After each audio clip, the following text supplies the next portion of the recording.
மதுரை அலங்காநல்லூரில் தடையை மீறி ஜல்லிக்கட்டு போட்டிகள் நடைபெற்று வருகிறது. அதன் நேரடி காட்சிகளை தற்போது காணலாம்.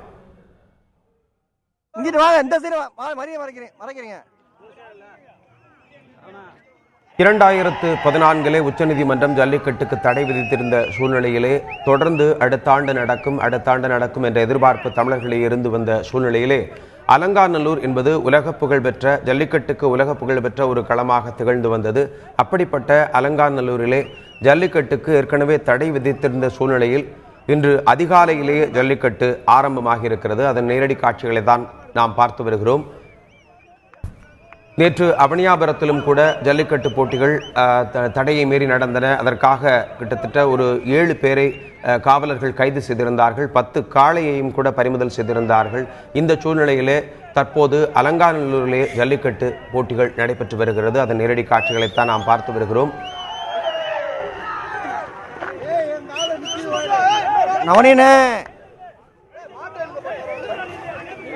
அலங்காநல்லூரிலே காளைகளை அவிழ்த்துவிட்டு காளையர்கள் அந்த காளையை அடக்குவதற்காக ஓடக்கூடிய அந்த காட்சிகளைத்தான் நாம் பார்த்து வருகிறோம். வழக்கமாக நடைபெறவிருக்கின்ற அந்த வாடிவாசல் வழியாக இந்த காளைகளை வெளியில் விடாமல் பொதுவாக ஒரு இடத்திலே வைத்து அலங்காநல்லூர் வெளிப்பகுதியிலே இந்த ஒரு ஜல்லிக்கட்டு போட்டிகளை அங்கிருக்கக்கூடிய மக்கள் தங்களுக்கு ஆதரவாக இந்த ஜல்லிக்கட்டு போட்டி நடத்த வேண்டும் என்பதை வெளிப்படுத்தக்கூடிய வகையில் தற்போது அந்த ஜல்லிக்கட்டு காட்சிகளை அரங்கேற்றியிருக்கிறார்கள். தற்போது நமது செய்தியாளர் மாரிசாமி நம்மோடு இணைகிறார். மாரிசாமி, அலங்காநல்லூர்ல தற்போது ஜல்லிக்கட்டு தடையை மீறி நடந்து வருகிறது. அங்கு இருக்கக்கூடிய காட்சிகள் என்ன, எத்தனை காளைகளை விட்டுருக்கிறாங்க, அது பற்றிய கூடுதல் விவரங்களை சொல்லுங்க மாரிசாமி. அதாவது இன்று மதுரை மாவட்டம் அலங்காநல்லூரில் தடையை மீறி ஜல்லிக்கட்டு நடைபெற்றது. வழக்கம் போல, அதாவது தமிழரின் பாரம்பரிய விளையாட்டான ஜல்லிக்கட்டு வழக்கம் போல நேற்று அவனியாபுரத்தில் நடக்க வேண்டும், இன்று பாலமேட்டில் நடக்க வேண்டும். இந்த ஜல்லிக்கட்டு விழாவை ஏற்பாடு செய்வதை பொறுத்து இன்று தடையை மீறி அலங்காநல்லூரில், அதாவது அலங்காநல்லூர் பஸ் நிலையம் அருகே தமிழ்நாடு கொங்கு இளைஞர் பேரவை சார்பில் அதன் மாவட்ட தலைவர் தயாளன் தலைமையில் இந்த ஜல்லிக்கட்டு விழா நடைபெற்றது. ஜல்லிக்கட்டு விழா என்பது அதாவது வருடம் நடைபெறும் அல்லவா. பழங்காலத்தில் எப்படி வாடிவாசல் அமைத்து வாடிவாசலின் ஒரு காளையை விட்டு அந்த காளை வாடிவாசலின் வழியாக வெளியே வந்து அதை இளைஞர்கள் அடக்குவார்கள். அதே போல இந்த ஜல்லிக்கட்டானது வாடிவாசல் அமைக்கப்பட்டு வாடிவாசலினுள் காளை வெளியே வந்து ஜல்லிக்கட்டு நடைபெற்றது. இந்த தடை மீறி நடைபெற்ற ஜல்லிக்கட்டால் இந்த பகுதியில் பெரும் பரபரப்பு ஏற்பட்டது. உடனடியாக தகவல் இருந்த அலங்காநல்லூர் காவல்துறையினர் சம்பவ இடத்திற்கு வந்துள்ளனர். இந்த ஜல்லிக்கட்டானது தமிழ்நாடு கொங்கு இளைஞர் பேரவை அமைப்பினரால் நடத்தப்பட்டது. இந்த ஜல்லிக்கட்டு நிகழ்ச்சியில், இந்த தடை மீறிய ஜல்லிக்கட்டு நிகழ்ச்சியில் சுமார் 10க்கும் மேற்பட்ட காளைகள் பங்கேற்றன. காளைகள் வாடிவாசல் வழியாக அவிழ்த்து விடப்பட்டது. காளைகள் வெளியே வந்தவுடன் அதை சுற்றி நின்றிருந்த காளையர்கள், அதாவது மாடுபிடி வீரர்கள் காளைகளை அடக்க முயற்சித்தனர்.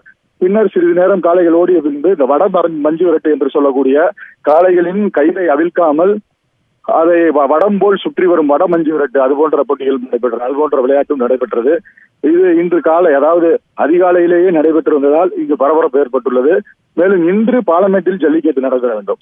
அதாவது உச்சநீதிமன்றம் தடையை நீக்குவதற்கு முன்பாக எப்படி நடைபெறும் என்றால், மதுரை மாவட்டத்தில் முதலாக அவனியாபுரத்தில் பொங்கல் அன்று முதல் நாள் அன்று அவனியாபுரத்திலும், இன்று பாலமேட்டிலும், நாளை அலங்காநல்லூரிலும் ஜல்லிக்கட்டு விழாக்கள் நடைபெறும். இதனைத் தொடர்ந்து நேற்று அவனியாபுரம் பகுதியில் இது போன்ற தடை மீறிய ஜல்லிக்கட்டுகள் நடைபெற்றது. இன்று இந்த பாலமேட்டு ஜல்லிக்கட்டையொட்டி இங்கு அலங்காநல்லூர் பகுதியில் தடை மீறிய ஜல்லிக்கட்டு நடைபெற்று வருகிறது.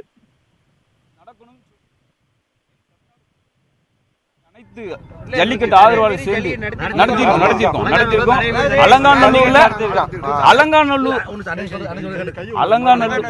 கொங்கு இளைஞர் பேரவை சார்பாக தடை மீறி ஜல்லிக்கட்டு நடத்திருக்கோம். இது வந்து தமிழக அரசு, மத்திய அரசு நடவடிக்கை எடுத்து தொடர்ந்து நாங்க வந்து கண்டிப்பா தொடர்ந்து பாரம்பரியத்தை காப்பாற்றுறதுக்காக இந்த நிகழ்வை வந்து இது தொடக்க நிகழ்வாய் எடுத்து மேலும் மேலும் பெரிய லெவல்ல நடத்துறதுக்கான முயற்சிகள் மேற்கொள்றோம். எங்களுக்கு ஆதரவு கொடுக்கக்கூடிய ஒட்டுமொத்த தமிழ் சொந்தங்களுக்கும் இந்த நிகழ்வு வந்து இது போல எல்லா இடத்துலையும் 2 நாளைக்கு முன்னாடி திண்டுக்கல்ல நடந்துச்சு. திண்டுக்கல் டிஸ்ட்ரிக்ட் மாவட்டத்தில் இப்போ இங்கே நடத்தியிருக்கோம். தமிழ்நாடு பூரா இந்த ஜல்லிக்கட்டை தொடர்ந்து நடத்துறதுக்கு நாங்கள் தயாராக இருக்கோம். இப்போ 20க்கும் மேற்பட்ட மாடுகள் அவுத்திருக்கோம். இன்னும் மாடுகள் நிறைய அவுக்க வேண்டியது இருக்கு, வந்துகிட்டு இருக்கு. நாங்கள் தொடர்ந்து எங்களுக்கு நேரம் கிடைச்சதுன்னா 100கணக்கான மாடு அவுக்கிறதுக்கான தயார் நிலையில் இருக்கும். தொடர்ந்து இந்த ஜல்லிக்கட்டு அலங்காநல்லூர்ல எப்பயும் தடைபடாம தொடர்ந்து நடக்கும். எந்த சூழ்நிலையும் நடத்திக்கிட்டே இருப்போம்.